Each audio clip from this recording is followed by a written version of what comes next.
Every spring, sometime in the same week, the same bird comes back. You recognize the song before you see it, or you recognize the particular spot it chooses, the same branch, the same feeder position, the same tilted attention it gives the yard before settling. You may have told yourself this is a different bird. That you couldn't possibly distinguish one from another. That the recognition you feel is yours, not mutual. But research conducted over the past decade, in backyards, in city parks, on college campuses, has changed what we know about the relationship between wild birds and the specific humans they encounter. Do birds remember humans? The answer is yes, and it goes further than that. Some birds not only recognize your face individually, they form opinions about you, and they tell other birds what those opinions are. The study that opened this field to serious attention was conducted at the University of Washington in 2009 by researcher John Marsloff. His team wore specific rubber masks while handling and releasing wild crows on the Seattle campus. In the months that followed, without the masks, researchers were scolded and dive-bombed by crows who had been handled, crows who identified the individual humans involved by face.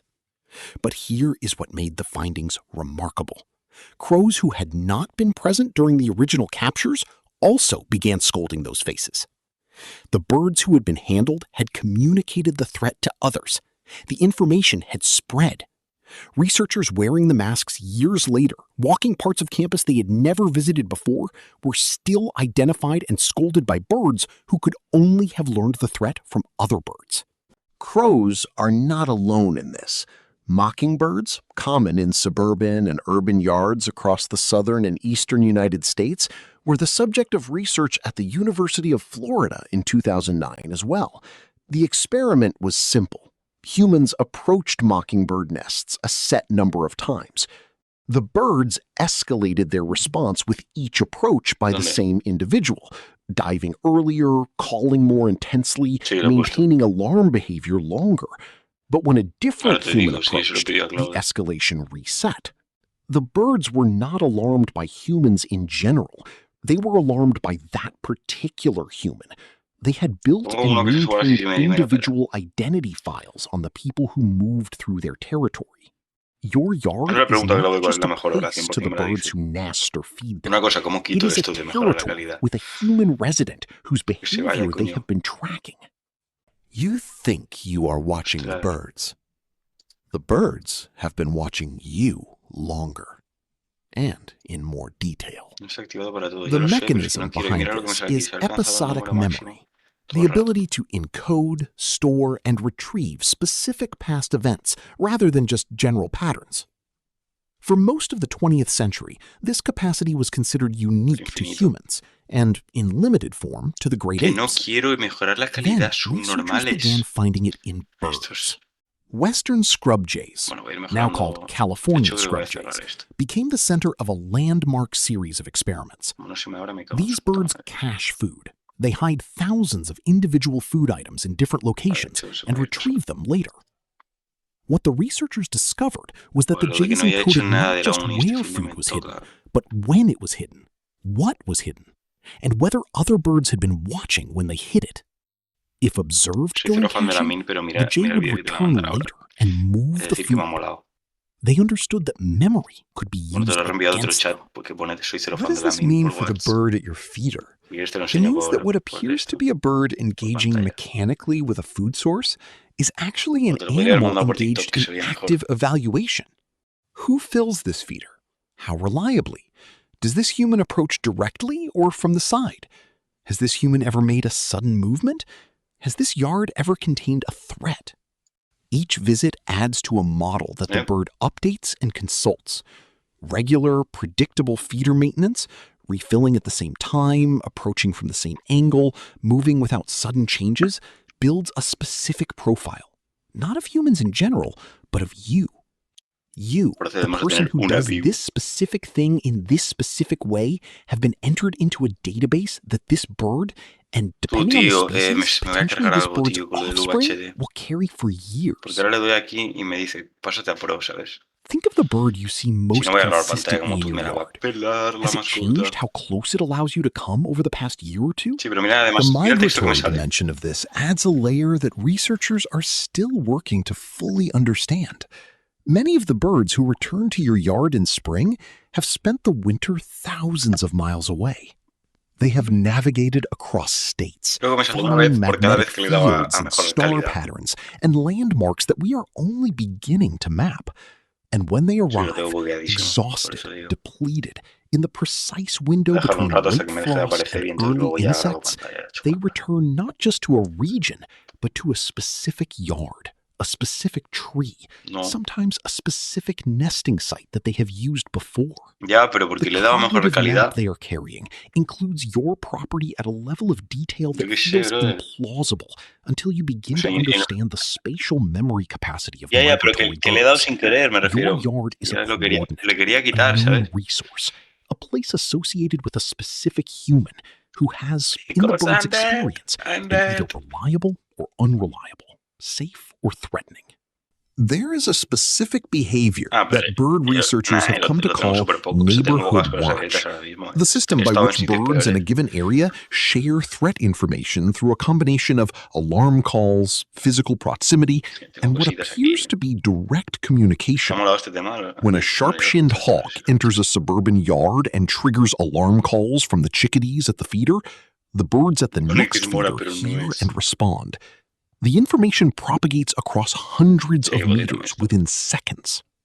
Researchers have found that certain birds serve as information nodes in this network, individuals whose alarm calls carry particular credibility and spread farther and faster. Crows and jays function this way for large-scale threats. Chickadees encode threat information in the structure of their calls. Different numbers of high notes signal different levels of danger with a precision that other species can decode. The birds in your yard are part of a communication network that covers your entire neighborhood, and your yard is one of its nodes. The birds in your yard are part of a communication network that covers your entire neighborhood, and your yard is one of its nodes.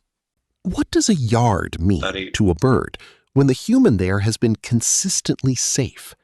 Researchers who have studied areas around reliable, long-term feeders have found measurable differences in bird behavior. Birds approach from shorter distances.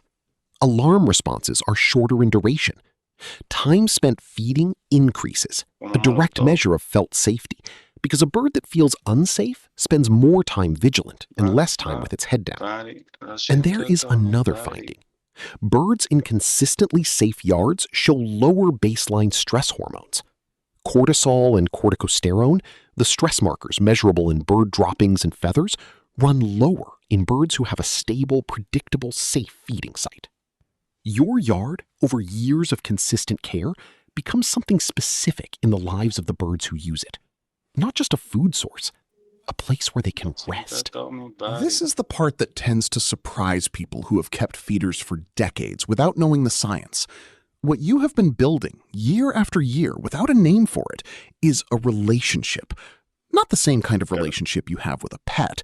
The bird is wild. It owes you nothing. It could find food elsewhere. But a relationship in the sense that matters to a biologist. A stable, repeated interaction between two individuals that affects the behavior and physiology of both. Your presence in that yard, your predictability, your consistent care, even the particular sound your back door makes when you open it to refill the feeder, has become part of the environment that those birds use to assess whether the world is safe enough to eat, to rest, to raise young. There is a call that some birds make specifically when you appear. Not an alarm call, not a food call, something else. Some researchers have begun documenting what they describe as contact calls directed at specific humans, vocalizations that differ from standard repertoire and are produced specifically in the presence of a known, trusted individual. This has been observed most clearly in corvids, crows and ravens, in situations where they interact regularly with particular humans. But similar reports come from bird banders, rehabilitators, and long-term backyard observers who have spent years with the same populations.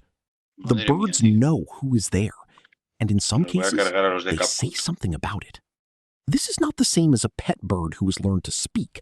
It is something more instinctive, more tied to identity recognition, a behavior that suggests the bird has filed you not just as a face, but as a specific presence in their social world. Spring comes, the same week it always comes, give or take a few days depending on the year. And the bird arrives, that particular voice, that particular manner of landing, that tilted attention toward the yard before settling. You know now what that return means. You know that the bird is carrying a map that includes your yard as a specific, evaluated, remembered location. You know that you are in that map, not as a background feature, as an individual, someone whose behavior has been assessed across multiple seasons and found, apparently, to be worth returning to. That evaluation, made without language, without your knowledge, over years of small interactions, is one of the stranger forms of recognition available to us. A wild creature deciding that the human here is one of the ones worth coming back to. The bird does not know your name. It knows something more permanent than that. There is a follow-up thread from everything in this video that most backyard birdwatchers find quietly remarkable. It has to do with what happens when a bird who knows you dies, and what the birds around them do with the information about you that they were carrying. That research on avian mourning behavior and social information transfer is in the next video on this channel. The link is just above. And before you go, if there is a window nearby that looks onto a yard or a street with trees, watch for a moment. See what's watching back.